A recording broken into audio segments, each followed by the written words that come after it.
दोस्तों हाल ही में मैंने द ब्राइड नामक फिल्म देखा है और ये एक अमेरिकन गॉथिक हॉरर मूवी है। इस फिल्म को मैगी जिलेनहॉल डायरेक्ट करी है और ये फिल्म 1935 की मूवी ब्राइड ऑफ फ्रैंकेनस्टाइन से इंस्पायर्ड है। तो आज की वीडियो में हम द ब्राइड फिल्म की कहानी को जानते हुए इसकी एंडिंग पे बातें करेंगे। अब वीडियो शुरू करने से पहले मेरी आप सभी से एक रिक्वेस्ट है कि अगर आपको ये वीडियो पसंद आती है तो वीडियो को लाइक और चैनल को सब्सक्राइब भी जरूर कीजिएगा। So now with that said, let's roll the intro.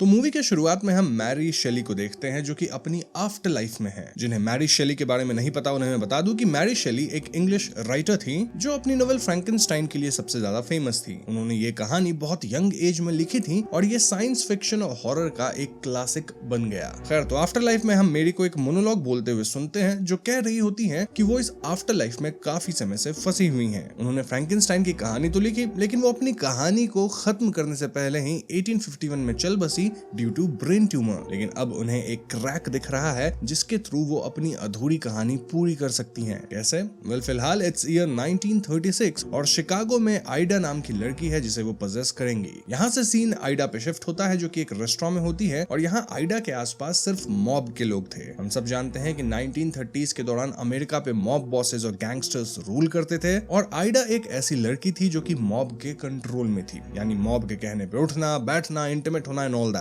अब इनिशियली तो आइडा एकदम नॉर्मल थी, लेकिन दोस्तों वो एकदम से मैरी शेली द्वारा पोजेस होती है और वो टेबल पे चढ़ के इंग्लिश एक्सेंट में अजीब बातें बोलने लगती है। लाइक वो मॉब के लोगों के क्राइम्स का पोल खोलने लगती है। इनफैक्ट वो तो मॉब बॉस लुपिनो तक के क्राइम्स का उजागर करने लग गई थी। ये सब वो मेरी द्वारा पोजेस होने के कारण करने लगी थी। लुपिनो वहीं बार काउंटर के पास था जहां से वो ईडा को निपटा देने का इशारा करता है। बस फिर क्या था, लुपिनो के दो लोग जिनका नाम क्लाइड और जेम्स था, ये दोनों ईडा को पकड़ के यहाँ से बाहर ले जाते हैं जहाँ ईडा अब भी अजीब बातें बोल ही रही थी। जेम्स ईडा को थप्पड़ भी मारता है और इस सब के बीच हमें एक क्षण के लिए ऐसा फील होता है एज इफ क्लाइड के दिल में ईडा के लिए हमदर्दी है। लेकिन अगले ही क्षण क्लाइड ईडा को सीढ़ियों से धक्का दे देता है और इस फॉल से चोटिल होकर ईडा समाप्त हो जाती है। यहाँ से सीन शिकागो का आता है जहाँ एक आदमी किसी मैड साइंटिस्ट डॉक्टर कॉर्नेलिया यूफ्रोनियस से मिलने उनकी प्लेस पे आया होता है। हम समझ पाते हैं कि ये बंदा फ्रैंकेनस्टाइन मॉन्स्टर था और वो डॉक्टर कॉर्नेलिया के पास इसलिए आया था क्योंकि उसे एक पार्टनर चाहिए था। जी हाँ दोस्तों, फ्रैंकेनस्टाइन को 1819 में क्रिएट किया गया था और तब से लेकर अब तक 100+ इयर्स हो चुके हैं। इनफैक्ट अभी टाइम है 1936 और अब तक फ्रैंकेनस्टाइन बिल्कुल अकेला था और इसीलिए उसे एक पार्टनर चाहिए था। फ्रैंकेनस्टाइन डॉक्टर कॉर्नेलिया की किताबें पढ़ रखा था जहां वो खत्म हुए जीवों को रिएनिमेट करने की बातें लिखी थी and many more scientific discoveries, और इसीलिए फ्रैंकेनस्टाइन को होप था कि डॉक्टर कॉर्नेलिया उसके लिए एक अनडेड बना सकती हैं। अब दोस्तों इस पूरे सीन में फेमिनिज्म का एक स्ट्रॉन्ग पिन पॉइंट है जो कि थ्रू आउट द मूवी भी हमें बार बार दिखेगा। फॉर एग्जाम्पल, यहाँ जब फ्रैंकेनस्टाइन डॉक्टर कॉर्नेलिया से मिलने आया था तो उसे ये नहीं पता था कि डॉक्टर कॉर्नेलिया कैसी दिखती होंगी, इसीलिए फ्रैंकेनस्टाइन अज्यूम कर लिया था कि ये तो कोई लड़का ही होगा। But to his surprise doctor Cornelia एक लेडी थी। एनीवेज, डॉक्टर कॉर्नेलिया उसे ऑब्जर्व करती हैं, चेकअप करती हैं, लेकिन वो किसी खत्म हुई औरत को रिएनिमेट करने के लिए कन्विंस्ड नहीं थी। फ्रैंकेनस्टाइन उनकी ही प्लेस पे स्टे करता है। अब उस रात हम फ्रैंकेनस्टाइन को एक मूवी देखते हुए पाते हैं जिसमें एक एक्टर था named Ronnie read. Frankenstein Ronnie का इतना बड़ा फैन था कि वो उसकी मूवीज एक बार नहीं बल्कि अनगिनत बार देखता ही रहता था। इतना ही नहीं, वो फिल्म में खुद को रॉनी की जगह डांस करता हुआ इमेजिन भी करता था और उसे फिल्म की सारी डायलॉग्स याद थी। खैर, अगली सुबह फ्रैंकेनस्टाइन और डॉक्टर कॉर्नेलिया के बीच फिर से बहस होती है जहां फ्रैंकेनस्टाइन बताता है कि डॉक्टर कॉर्नेलिया पहली ऐसे इंसान है जो कि उससे हाथ मिलाई और इससे फ्रैंकेनस्टाइन को बहुत अच्छा फील हुआ। ये सुनकर डॉक्टर कॉर्नेलिया को उस पर दया आता है और वो फ्रैंकेनस्टाइन की मदद करने के लिए मान जाती है। बस फिर क्या था, उस रात ये दोनों पास के ग्रेवयार्ड में खुदाई करके एक रैंडम औरत की लाश चुरा के लाते हैं and this lady was none other than Ida. Frankenstein जब आइडा को देखता है तो उसे आइडा बहुत सुंदर लगती है और इस पे फ्रैंकेनस्टाइन वाज लाइक कि उन्हें इस सुंदर लेडी को जिंदा नहीं करना चाहिए because she is too beautiful for him. ये लोग कल फिर से खुदाई करके किसी सुंदर ना दिखने वाली लेडी को लेके आएंगे, लेकिन डॉक्टर कॉर्नेलिया कहती है कि वो ये काम या तो आज करेंगी या फिर कभी नहीं। तो यस, फ्रैंकेनस्टाइन के पास कोई ऑप्शन नहीं था और ऐसे में डॉक्टर कॉर्नेलिया अपनी मशीन्स वगैरह आइडा के शरीर से जोड़ती हैं, उसके अंदर कुछ फ्लूइड्स इंजेक्ट करती हैं, अपना एक्सपेरिमेंट शुरू करती हैं। एक पॉइंट पे इलेक्ट्रिसिटी शॉर्ट होता है और स्पार्क्स वगैरह उड़ते हैं, जिसके बाद हम आइडा को जिंदा देखते हैं। जी हाँ दोस्तों, आइडा जिंदा हो चुकी थी, लेकिन उसे बिल्कुल भी याद नहीं था कि वो कौन है। वो एकदम से उल्टी करती है, जहां उसके मुंह से क्रिस्टलॉइड सॉल्यूशन निकलता है, और ये एक ऐसा सॉल्यूशन है जो कि इस एक्सपेरिमेंट के लिए आइडा की बॉडी में डाला गया था। इस सॉल्यूशन का दाग आइडा के शरीर और फेस पे परमानेंटली रह जाता है। नाउ जब आइडा सीढ़ियों से गिर के समाप्त हुई थी तो उसकी एक पैर भी टूट गई थी, जिस कारण वो फिलहाल चल नहीं पाती। डॉक्टर कॉर्नेलिया आइडा को कन्विंस करती हैं कि वो उन्हें उसकी मरहम पट्टी करने दे, और दोस्तों यहाँ आइडा को अपना नाम तक याद नहीं है। डॉक्टर कॉर्नेलिया और फ्रैंक आइडा से कह देते हैं कि वो फ्रैंकेनस्टाइन की ब्राइड है एंड एक एक्सीडेंट की वजह से उसकी मेमोरी चली गई है। आइडा इस बात को मान भी लेती है और डॉक्टर कॉर्नेलिया आइडा को यही रात बिताने कहती हैं। अब उस रात फ्रैंकेनस्टाइन खुशी में वापस रॉनी की सेम मूवी देखता है, जहां अगेन वो खुद को डांस करते हुए इमेजिन करता है। नाउ अगली सुबह जब आइडा की आंख खुलती है तो वो फ्रैंकेनस्टाइन को अपने टेबल के नीचे सोता पाती है। आइडा उस पर ब्लो करती है और फ्रैंकेनस्टाइन एकदम से आइडा पे हमला कर देता है, क्योंकि उसका नेचुरल रिएक्शन सेल्फ डिफेंस वाला ही था। लेकिन तुरंत ही फ्रैंकेनस्टाइन समझ जाता है कि ये आइडा थी एंड देन वो आइडा से माफी मांगता है, और तभी कमरे में डॉक्टर कॉर्नेलिया आती हैं। वो आइडा और फ्रैंकेनस्टाइन को ब्रेकफास्ट पे बुलाती हैं, जहां वो कहती हैं कि आज वो आइडा पे कुछ टेस्ट्स रन करेंगी। लेकिन दोस्तों आइडा फ्री होना चाहती थी और वो डॉक्टर कॉर्नेलिया की बात को रेजिस्ट करने के लिए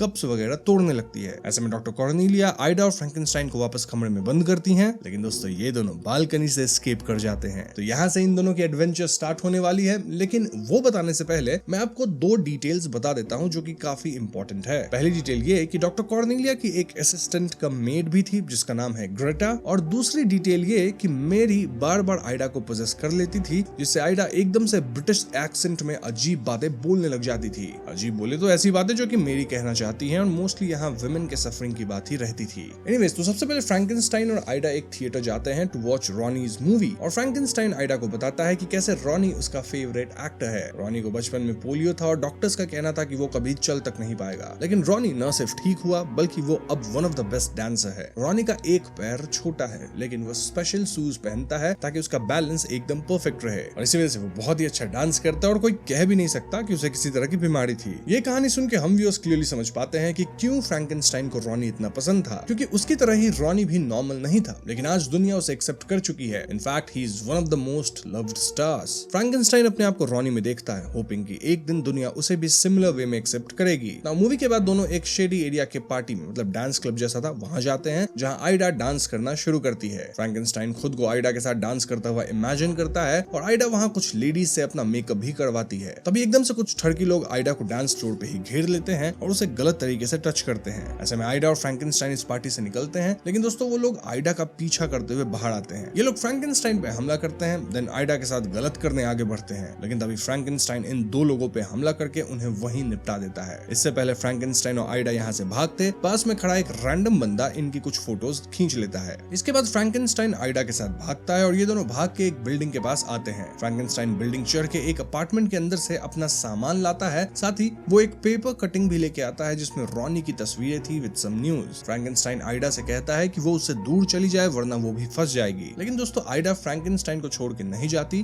क्योंकि आइडा को ये तक नहीं पता था कि वो कौन है और कहाँ रहती है। ऐसे में फ्रैंकेनस्टाइन आइडा को अपने साथ भगा ले जाता है। इसके बाद दोस्तों हमें एक अजीब सीन दिखाया जाता है, जहाँ आइडा का सर एक शीशे के ग्लास में कैद था और मेरी उससे पूछ रही थी कि क्या तुम फ्रैंकेनस्टाइन से शादी करने वाली हो। आइडा सफोकेट कर रही होती है और मेरी उससे कहती है कि फाइंड योर नेम। ये कहीं ना कहीं आइडा के मेंटल कंडीशन को डिपिक्ट किया गया है कि कैसे वो फंसी हुई है और वो खुद को तक नहीं पहचानती। ये सब ऑफ कोर्स आइडा का विजन था, क्योंकि रियलिटी में तो आइडा और फ्रैंकेनस्टाइन भाग के कार्गो ट्रेन पे छिप गए थे। पुलिस वाले इन्हें ढूंढ नहीं पाते, लेकिन एकदम से आइडा मेरी द्वारा पजेस होकर चिल्लाना शुरू करती है, जिससे पुलिस वाला इन्हें ढूंढ लेता है। अब तक कार्गो ट्रेन चल पड़ी थी और पुलिस वाला जब फ्रैंकेनस्टाइन का डरावना चेहरा देखता है तो वो अपनी पिस्टल चलाने के लिए आगे बढ़ता है, लेकिन इससे पहले वो फ्रैंकेनस्टाइन को शूट करता आइडा उसे धक्का देती है, जिससे वो ट्रेन से गिर के समाप्त हो जाता है। अब अगले सीन में हम डिटेक्टिव जेक विल्स और उनके असिस्टेंट मायरना मैलो को देखते हैं, जो कि फ्रैंकेनस्टाइन और आइडा वाली केस पे वर्क करने वाले हैं। इनकी बातों से हम समझ पाते हैं कि डिटेक्टिव वर्क में मायरना जेक से काफी बेहतर है, लेकिन फिर भी वो असिस्टेंट ही है, क्योंकि सोसाइटी पुरुष प्रधान है, यानी पैट्रियार्कल है, जहाँ लोग मानते हैं कि लड़कियां डिटेक्टिव्स हो ही नहीं सकती। मायरना और जेक उस क्राइम सीन को इन्वेस्टिगेट करते हैं जहाँ फ्रैंकेनस्टाइन दो लोगों को समाप्त किया था, और वहाँ इन्हें एक बंदे से फ्रैंकेनस्टाइन और आइडा की तस्वीरें मिल जाती है। याद है ना, एक बंदा इनकी तस्वीरें खींच लिया था। इसके बाद दोनों डिटेक्टिव ट्रेन के ट्रैक्स पे जाते हैं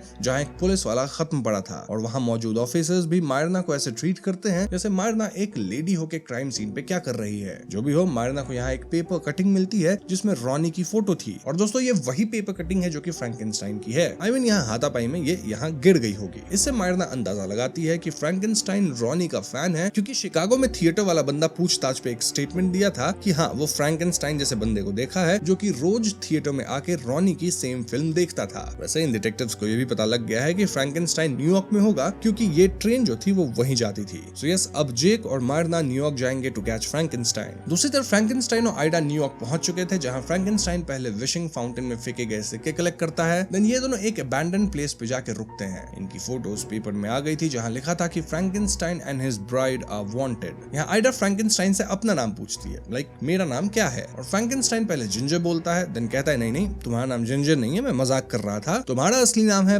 पेनेलोपे रॉजर्स। वैसे आइडा को ये दोनों ही नाम पसंद आते हैं। इस पॉइंट पे आइडा फ्रैंकेनस्टाइन के साथ इंटीमेट होने की कोशिश करती है, लेकिन फ्रैंकेनस्टाइन इसके लिए मना कर देता है। वैसे हम व्यूअर्स नोटिस करते हैं कि भले दुनिया फ्रैंकेनस्टाइन को एक स्ट्रॉन्ग किलर मॉन्स्टर के रूप में देखती है, लेकिन रियलिटी में वो काफी दर्द में जीता है, जहां उसे नर्व प्रॉब्लम्स तक है। अब उस वक्त फ्रैंकेनस्टाइन वापस से आइडा को न्यूयॉर्क में रॉनी की फिल्म दिखाने ले जाने लगता है। वहीं जेक और मायरना भी न्यूयॉर्क पहुंच गए थे और वो थिएटर के आसपास ही घूम रहे थे, मतलब उस थिएटर के पास जहां रॉनी की फिल्म लगी थी, क्योंकि उन्हें पता था कि फ्रैंकेनस्टाइन रॉनी की फिल्म देखने तो आएगा ही। एंड मोमेंट पे आइडा फ्रैंकेनस्टाइन को एक दूसरी फिल्म दिखाने को खींच लेती है, क्योंकि वो बार बार रॉनी की मूवी नहीं देखना चाहती थी। So yes, Frankenstein and Aida revolt of the zombies नामक फिल्म देखने लगते हैं, जहां हॉल में एक बंदा और बंदी आपस में लगे पड़े थे। बंदी एक्साइटमेंट में नो नो बोल रही थी और आइडा को लगता है कि बंदा उसके साथ गलत कर रहा है और बंदी मना कर रही है, और इसलिए वो बंदे पे चिल्लाने लगती है। तभी वो बंदा देख लेता है कि ये तो फ्रैंकेनस्टाइन और उसकी ब्राइड है, मतलब ये लोग पेपर के फ्रंट पेज पे थे, सब लोग इन्हें जानते थे। और ऐसे में वो बंदा चिल्लाना शुरू करता है। इससे हॉल में अफरा तफरी मच जाती है और फ्रैंकेनस्टाइन एंड आइडा यहाँ से भागते हैं। अब तक शो डिटेक्टिव्स तक भी पहुंच गया था और वो लोग भी भीड़ की तरफ भागते हैं। फ्रैंकेनस्टाइन और आइडा भागते हुए एक बिल्डिंग में एंटर करते हैं जहां एकदम हाई क्लास पार्टी चल रही थी। ये दोनों तुरंत वेटर्स माफिक फूड एंड ड्रिंक सर्व करने लगते हैं और इस पॉइंट पे फ्रैंकेनस्टाइन नोटिस करता है कि पार्टी में रॉनी भी था। इनफैक्ट शायद ये रॉनी की पार्टी थी। जी हाँ दोस्तों, फ्रैंकेनस्टाइन तुरंत अपना फेस कवर हटा के रॉनी से बात करने लगता है कि कैसे रॉनी ने उसे इंस्पायर किया है, और फ्रैंकेनस्टाइन अपनी लाइफ को सरवाइव करने तक का क्रेडिट रॉनी को ही देता है। वो कहता है कि कैसे 1917 के एक इवेंट के दौरान रॉनी फ्रैंकेनस्टाइन को देख के स्माइल किया था और उसकी टिकट आज तक फ्रैंकेनस्टाइन के पास है। इन जनरल दोस्तों, फ्रैंकेनस्टाइन रॉनी को देख बहुत खुश था और जैसे एक फैन बिहेव करता है ना, वैसा ही बिहेव कर रहा था। लेकिन रॉनी फ्रैंकेनस्टाइन के लुक्स और स्मेल से डिस्गस्टेड फील कर रहा था। रॉनी क्लियरली कह देता है कि फ्रैंकेनस्टाइन उसके टाइप का नहीं है। इससे फ्रैंकेनस्टाइन बहुत हर्ट होता है और वो एकदम से रॉनी वाला डांस करना शुरू करता है। आइडा उसे ज्वाइन करती है और अगले ही क्षण पार्टी में आए कई लोग शायद मेरी द्वारा पजेस होते हैं और वो भी डांस शुरू कर देते हैं। रॉनी ये नजारा देख के शॉक में था और तभी यहाँ जेक और मायरना एंट्री लेते हैं with some policeman. Jake Ida को देख के थोड़ा अजीब एक्सप्रेशन देता है एज इफ वो उसे जानता है। जो भी हो, पुलिस फ्रैंकेनस्टाइन पे हमला करने लगती है और यहाँ अफरा तफरी मच जाती है। इसी सब के बीच आइडा पिस्टल उठा के रॉनी पे पॉइंट कर देती है, सेइंग कि अगर कोई फ्रैंकेनस्टाइन को हर्ट किया तो वो रॉनी को निपटा देगी। इसके बाद आइडा वापस काइंड ऑफ मेरी द्वारा पजेस होती है, जहां वो पार्टी में आए लोगों की पोल खोलने लगती है। लाइक कैसे यहाँ के मर्द पार्टी में आए औरतों के साथ गलत कर रहे थे। एक पॉइंट पे एक पुलिस ऑफिसर आइडा की तरफ बढ़ता है, लेकिन आइडा उस पे गोली चला के उसे निपटा देती है। इससे यहाँ अफरा तफरी मचती है और फ्रैंकेनस्टाइन शैंडलियर गिरा के समहाउ आइडा को बचा के यहाँ से निकालता है। बाहर सड़क पे दोनों किस करते हैं, जहाँ आइडा के मन में गिल्ट था क्योंकि वो एक पुलिस वाले को निपटा दी थी, लेकिन फ्रैंकेनस्टाइन उसे कंसोल करता है। तभी यहाँ जेक आता है जो कि इन्हें रुकने कहता है, लेकिन तब तक ये दोनों भाग निकलते हैं। इस सीन में अगेन जेक के एक्सप्रेशन से ऐसा लगता है मानो वो आइडा को किसी तरह से जानता है। आगे हमें कुछ सीन्स दिखाए जाते हैं जहां फ्रैंकेनस्टाइन और आइडा इंटीमेट होते हैं। देन फ्रैंकेनस्टाइन आइडा के नेम का टैटू अपनी चेस्ट पे करवा लेता है। आई मीन आइडा नहीं लिखवाया क्योंकि आइडा नाम तो फ्रैंकेनस्टाइन को पता ही नहीं है, रादर पेनेलोपी लिखवाया है क्योंकि यही नाम फ्रैंकेनस्टाइन उसे बताया था। देन ये लोग रॉनी की मूवीज देख रहे थे, एंजॉय कर रहे थे और कंट्री में इधर से उधर मूव कर रहे थे बाय स्टीलिंग कार्स। अब तक फ्रैंकेनस्टाइन और आइडा बहुत फेमस हो चुके थे और इनकी फोटोज हर एक न्यूज़पेपर के फ्रंट पेज पे आ चुकी थी। इनफैक्ट आइडा और फ्रैंकेनस्टाइन और भी क्राइम्स किए जा रहे थे, लाइक चोरी करना एंड ऑल, जिससे इनकी न्यूज आते ही रहती थी। आइडा के क्राइम्स की न्यूज डॉक्टर कॉर्नेलिया और ग्रेटा तक भी पहुंच चुकी थी। इनफैक्ट आइडा जो वुमेन के ऑपरेशन को लेके मोनोलॉग दी थी ना इन द पार्टी, उससे कई वुमेन रेजोनेट करने लग गई थी। इसी कारण पूरे शहर में एक रिवोल्यूशन जैसा आ गया था और औरतें ठीक आइडा जैसी ड्रेस करने लगी थी। उसकी तरह ही फेस एंड बॉडी पे मार्क्स बना के अपनी राइट्स को रिक्लेम करने लगी थी। औरतें अपने हक के लिए लड़ रही थी, स्ट्रीट पे क्राइम्स कर रही थी और इस पूरे रिवोल्यूशन को ब्रेन अटैक बोला जा रहा था क्योंकि आइडा इस शब्द का इस्तेमाल की थी during her monologue at the party.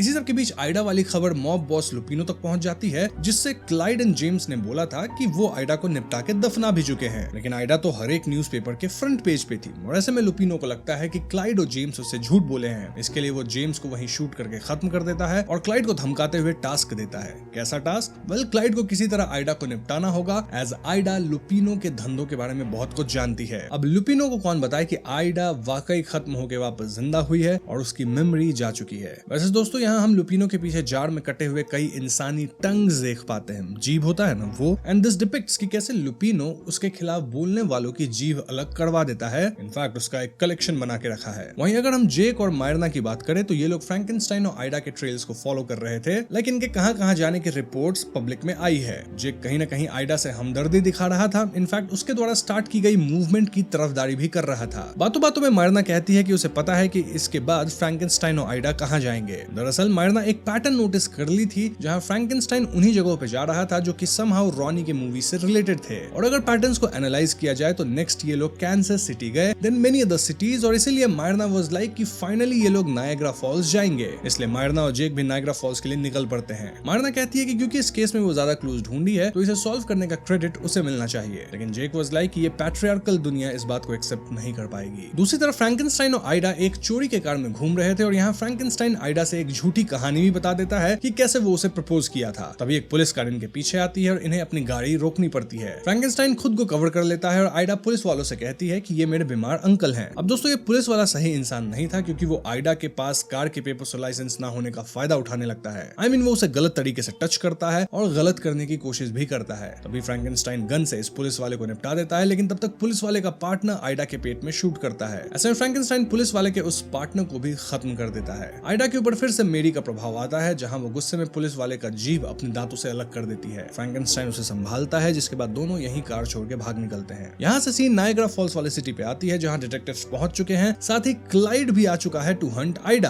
Clyde actually Myrna और जेक को ट्रैक करते हुए इस जगह पे पहुंच गया था। वहीं फ्रैंकेनस्टाइन और आइडा भी यहाँ आ चुके थे, जहाँ फ्रैंकेनस्टाइन आइडा की मरहम पट्टी करता है, लेकिन आइडा तो अलग ही मूड में थी। वो रिवोल्ट कर रही थी क्योंकि उसे ऐसी जिंदगी नहीं चाहिए। एंड देन एकदम से वो हवा में गन शॉट्स दागती है। गन शॉट्स की आवाज सुन के जेक इस जगह पे आता है और वो आइडा को उसके रियल नेम से पुकारता है, मतलब आइडा कह के पुकारता है। आइडा को भी ऐसी फीलिंग आती है एज इफ वो जेक को जानती है, और यहाँ आइडा को पहली बार फील होता है एज इफ वो जिंजर या पेनेलोपे या प्रिटी पेनी नहीं है, रादर कोई और है। जेक कहने लगता है कि आइडा के इस हालत के लिए वही रिस्पॉन्सिबल है। वो सॉरी कहने लगता है, जिससे सिचुएशन बहुत अजीब बन जाती है। तभी स्पॉट में मायरना भी आती है और वो फ्रैंकेनस्टाइन पे गोली चलाती है, जो कि उसे लगती भी है। ऐसे में आइडा जेक के पैर पे शूट करके फ्रैंकेनस्टाइन के साथ भाग निकलती है। लेकिन दोस्तों, इस पॉइंट तक आइडा को पता चल चुका था कि फ्रैंकेनस्टाइन उससे झूठ बोला है कि वो उसकी ब्राइड थी एंड ऑल, और इससे आइडा और फ्रैंकेनस्टाइन के बीच अनबन शुरू हो जाती है। ये दोनों एक कार चुरा के यहाँ से भागते हैं और इस पॉइंट पे फाइनली फ्रैंकेनस्टाइन आइडा को सच बताता है। वही सच कि कैसे फ्रैंकेनस्टाइन को क्रिएट किया गया, देन उसे पार्टनर चाहिए था और इसीलिए आइडा को ग्रेवयार्ड से खोद के लाया गया एंड जिंदा किया गया। दूसरी तरफ हम इंजर्ड जेक को देखते हैं और वो फाइनली मायरना को बताता है कि आखिर कैसे वो आइडा को जानता है। एक्चुअली में आइडा जेक के लिए ही काम करती थी, जहां वो जेक के कहने पे लुपिनो के गैंग को इन्फिल्ट्रेट की थी। वो वहां रह के मॉब्स की इन्फॉर्मेशन निकालती थी और जेक को सीक्रेटली बताती थी। एक पॉइंट पे जेक और उनकी पुलिस टीम के पास इनफ एविडेंस था जिससे वो लुपिनो के अगेंस्ट एक्शन ले सकते थे, लेकिन शायद लुपिनो अपनी पावर का इस्तेमाल किया, जिससे ये case he kind of drop हो गया। इससे आइडा बहुत चिंतित होती है और एक रात वो जेक के ऑफिस में आई थी, जहां जेक और आइडा इंटीमेट हुए थे। जेक ठान लिया था कि वो आइडा की मदद करेगा, लुपिनो को हैंडल करेगा, लेकिन उससे पहले खबर ये आई कि आइडा अब इस दुनिया में नहीं है। लेकिन अब जेक बहुत सरप्राइज्ड है क्योंकि आइडा जिंदा है और इसलिए जेक के दिल में आइडा के लिए बहुत हमदर्दी थी। इस पॉइंट पे जेक रेजिग्नेशन दे देता है और वो मायरना को लीड डिटेक्टिव बनाता है फॉर द सेम। वहीं अगर फ्रैंकेनस्टाइन और आइडा की बात की जाए तो ये दोनों ड्राइव करते हुए एक ड्राइव इन थिएटर में जाते हैं जहां रॉनी की फिल्म चल रही थी। वहां दोनों अपने डिफरेंसेस सॉर्ट करते हैं और फ्रैंकेनस्टाइन भी आइडा को प्रपोज करने के लिए तैयार था। इसी के पैरेलल में मायरना एक स्टोर पे जाती है जहां फ्रैंकेनस्टाइन को देखे जाने की रिपोर्ट थी और यहाँ वो एक लेडी से पूछ लेती है कि नियरेस्ट थिएटर कहाँ है। लेडी मायरना को ड्राइव इन थिएटर के बारे में बताती है और मायरना भी वहां पहुंचती है। वहीं मायरना को फॉलो करते हुए क्लाइड भी इस जगह पे पहुंच जाता है। सो ये सिचुएशन ऐसी बनती है जहां मायरना ठीक फ्रैंकेनस्टाइन और आइडा के कार के पीछे है। वहीं फ्रैंकेनस्टाइन आइडा को काइंड ऑफ प्रपोज कर रहा है। आइडा कहती है कि वो जिंजर, पेनेलोपी, प्रिटी पेनी या आइडा नहीं है,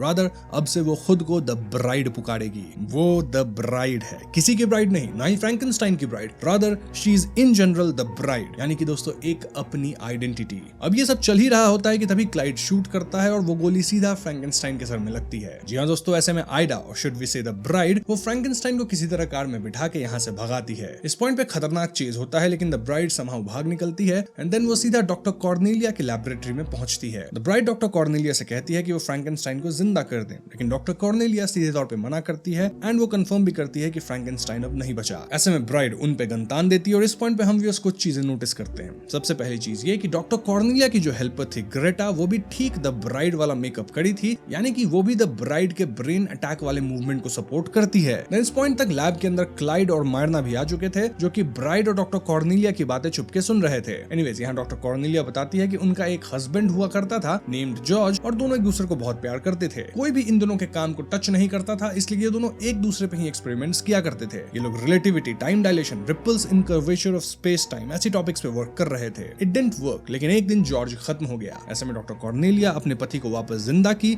लेकिन दोस्तों जॉर्ज की मेमोरी वापस नहीं आई। वो थोड़ा ऑफ था और वो अपने माइंड को स्टेबल नहीं रख पा रहा था, जिस वजह से डॉक्टर कॉर्नेलिया अपने ही पति को समाप्त की। ये कह के डॉक्टर कॉर्नेलिया रोते हुए कहती है कि मे बी ब्राइड को भी फ्रैंकेनस्टाइन को पुट डाउन करना होगा। डॉक्टर कॉर्नेलिया बताती है कि हम लोग डिस्ट्रॉय करना चाहते थे उस चीज को जिसे साइंटिस्ट्स वेल बिहेव्ड ज्योमेट्री बोलते हैं, वो पॉइंट जहां सारे नोन लॉज वैलिड होते हैं। हम देखना चाहते थे एक डिसओबीडिएंट ज्योमेट्री कैसी होती है, वो दिखती कैसी है, और जब देखा तो पता चला कि वो तुम्हारी तरह दिखती है, यानी द ब्राइड की तरह। ये सारी बातें क्लाइड और मायरना सुन रहे थे और क्लाइड और मायरना को एक दूसरे के बारे में भी नहीं पता था कि वो लोग यहाँ हैं। लेकिन इस पॉइंट पे क्लाइड ब्राइड को शूट करता और अब तक यहाँ कई पुलिस वाले भी आ गए थे जो कि ब्राइड को शूट करते हैं। ब्राइड कई गोलियां खा के वही फ्रैंकेनस्टाइन की बॉडी के ऊपर गिर के समाप्त हो जाती है। मायरना सबको शूट करने से रोकती है, लेकिन पुलिस वाले उसके बात सुन ही नहीं रहे थे। मतलब वो सीनियर है, डिटेक्टिव है स्टिल। इनफैक्ट शूटिंग के बाद जब मायरना कहती है कि वो एक डिटेक्टिव है तो पुलिस वाले शक्ल बनाते हैं एज इफ एक औरत डिटेक्टिव कैसे हो सकती है। मायरना सभी पुलिस वालों को ये लैब छोड़ के बाहर जाने को कहती है, सेइंग कि बाहर एक बंदा होगा, उसे जाके पकड़ो। मतलब वो क्लाइड के बारे में बात कर रही है। देन यहाँ हम ग्रेटा और डॉक्टर कॉर्नेलिया को आपस में बात करते देखते हैं। एकदम से सीन मेरी पे शिफ्ट होता है, जो कि कहने लगती है कि कभी भी फ्रैंकेनस्टाइन और उसकी ब्राइड जैसी अमेजिंग कहानी नहीं बनी। इसके बाद सीन लैब के बाहर का दिखाया जाता है, जहां पुलिस वाले क्लाइड को पकड़ चुके हैं। और दोस्तों यहाँ मैं आपको बता दूं कि क्लाइड इतनी डेस्परेटली ब्राइड को इसलिए हंट कर रहा था क्योंकि मॉब बॉस लुपिनो उसे उसके बीवी बच्चे की जान को लेकर थ्रेटन कर रहा था। यहाँ हम मायरना को भी देखते हैं, जो कि नोटिस करती है कि ऊपर लैब में बिजली कड़की। वहीं लैब के अंदर दिखाया जाता है कि फ्रैंकेनस्टाइन और द ब्राइड की फिंगर्स मूव होकर एक दूसरे के हाथ को होल्ड करती है। यानी कि दोस्तों फाइनली डॉक्टर कॉर्नेलिया एक्सपेरिमेंट करके उन दोनों को वापस जिंदा कर चुकी हैं और यहीं पे फिल्म खत्म हो जाती है। अब फिल्म में एक पोस्ट क्रेडिट सीन भी है, जहां हम जेक को देखते हैं और उसके आसपास कई लड़कियां थी जो कि द